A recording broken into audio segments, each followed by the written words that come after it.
first of all, we'd just like to thank Morris and We're for Better Alternatives, Wild by his group of companies. And we have some hosts here in the United States for our global hemp boutique, which is over in the far corner, if any of you want to come over and have a look. John Patterson from Tiny Hemp Houses, Pam Bosch from Highland Hemp House up in Washington State, and Kelly Knudsen, who's with us here on stage from Isolate Extraction Systems, located here close by in Louisville, Colorado. Our corporate sponsor. Just to mention, we do have about 10 countries and 17 companies represented in a booth that is in the very far corner. Please come by and have a look, and you can pick up a copy of our magazine, Hemp Today, which is over there, and see a really great table of products from Italy, which has a huge delegation of really nice food and cosmetics.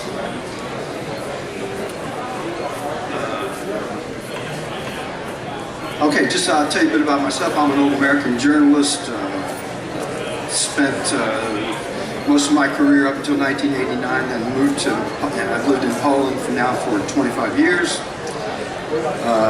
Had a media company in Warsaw for a while, was able to get out of that before the crash in 2008, and got interested in hemp about 4 years ago when a guy came to our bed and breakfast out in the Polish countryside talking about building a hemp house, and I got really intrigued about what this is all about, and then I just got crazy about hemp and went back into the media business. So I'll just introduce our guests, our panelists very quickly right now. Second from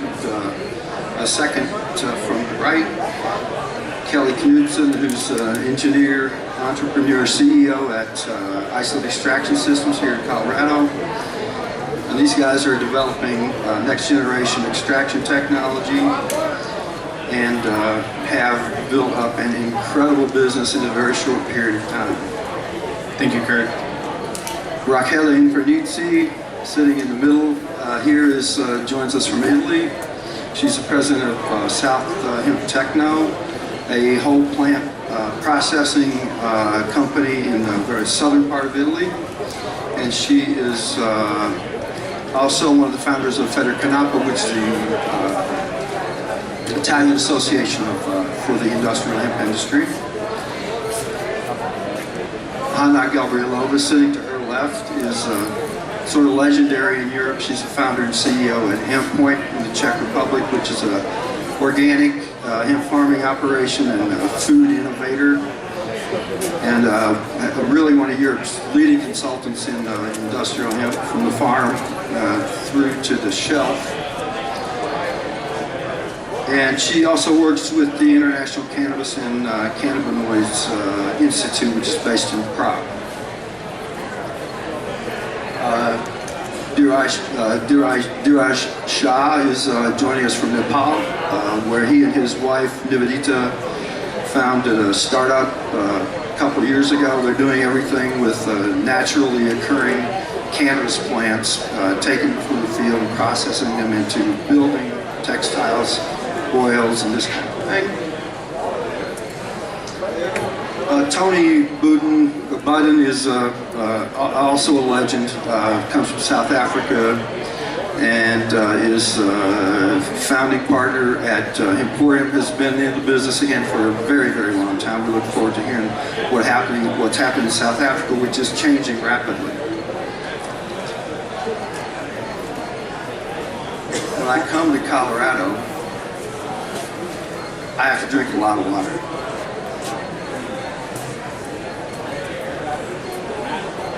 The altitude really kills me. Okay, so I'd like to, I mentioned a little bit about how I got into hemp, so I would like to go here just from left to right, and I would like to ask everybody, just tell us how you got into the hemp business. What inspired you, or maybe what person influenced you getting into the business. So, Hanna, start us off. You have 60 seconds. 60 seconds, okay. I get into hemp business because I was working for NGOs, mostly on the the nuclear waste or uranium mining in Czech Republic with hard issues, and I found out that I'm spending so much time on something what it's not really creating something super positive, and I was working voluntary in an NGO called Konopa in Czech Republic and doing a lot of education and like events about hemp. And I just find out that it's good to start my own company and do what I love full time. But Hannah, the real inspiration, I mean, And the real inspiration was when I was like 19 and I read the book of Jack Herer, and it's really changed my life. Yeah, thanks to Jack I'm here. I can say that very clearly. If I will not read this book, I will probably never know about hemp so much and so like get inspired. That's for sure. Raquel, tell us how you first became interested in hemp, or who or what inspired you.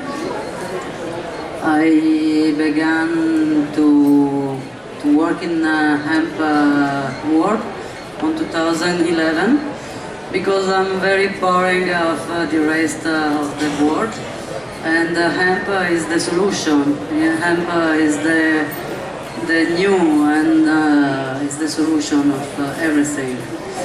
I work in South Italy and I grow 500 hectares, and we made a lot of products for hemp, for food and for cosmetics. I work through, and we have 1,000 possibility, and hemp is the future.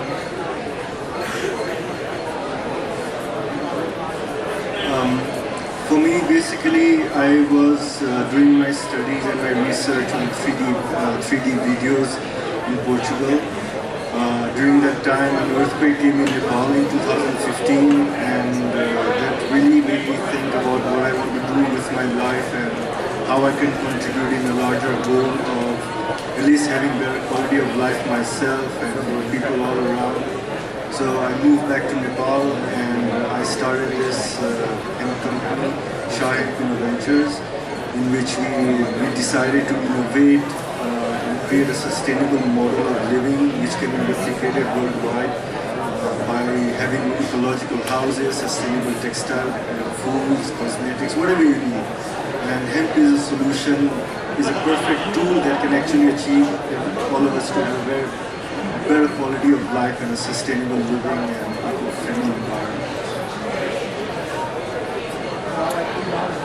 I've been an advocate of cannabis for almost my whole life, and up until about 10 years ago, never really understood the benefits of hemp versus cannabis. And about 10 years ago, my brother encouraged me to get involved in the cannabis industry.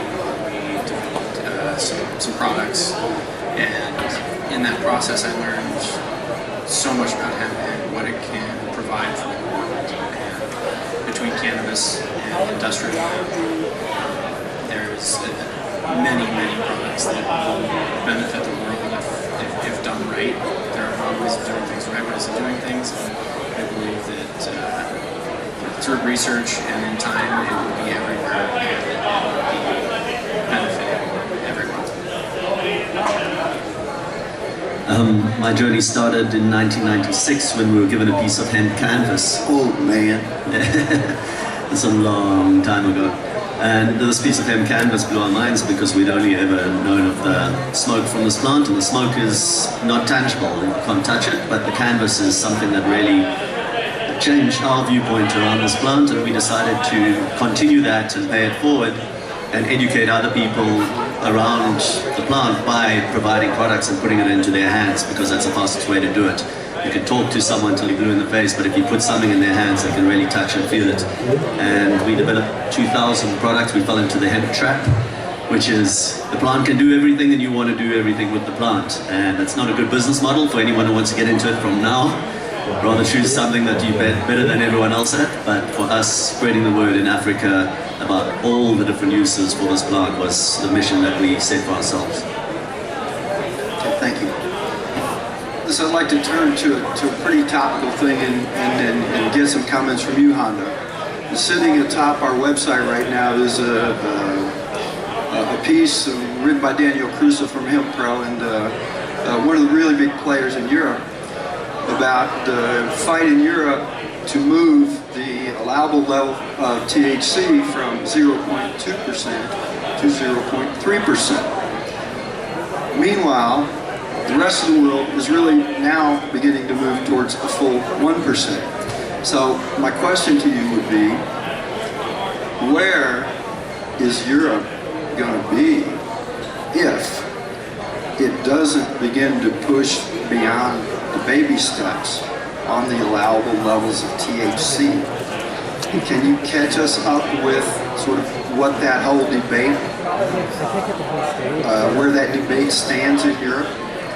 Well, the debate about the regulation in Europe for hemp, it's not really well developed. It's still on the beginning. There is like not much regulation. We don't have regulation for the food, for the THC in the food, for example. So we have like zero in the food. So some countries has a problem to sell the CBD extracts, for example, because there is like no any law which allows traces of THC in the CBD oils, for example. I had the problems to sell hemp chips with 2% of hemp flowers as a spicy in there. So I think this question about 1% of THC as a limit, it's for sure the task for future. We should go for it, definitely, because last 2 years there was a new regulation, or there is a new regulation in Mexico for 1%, new regulation in Colombia for 1%, new regulation in Switzerland for 1%. Switzerland really booming in growing this high CBD, low THC CBD. They putting in the tobacco these CBD buds and selling it amazing high. Like 1 year ago there wasn't any like hemp grower, and now there is like 170 farmers growing high CBD buds.